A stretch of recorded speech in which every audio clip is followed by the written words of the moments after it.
Display Management allows for you to add users with different privileges, roles, interface languages, and group rights. To add a new user, you'll start by selecting the third button on the left side.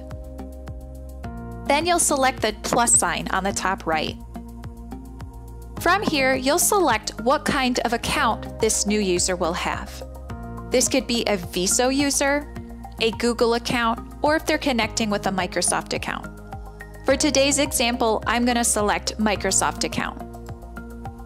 From here, add in the new user's email address.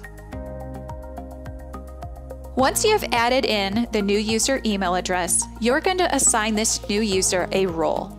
By default, it is set on a user, which gives them the ability to have all rights except for user management. An observer has the ability to see the device location.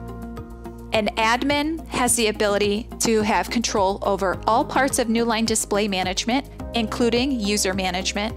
There's also a teacher view. Once you've selected that kind of user that you will have, you'll see there's the ability to add a tag.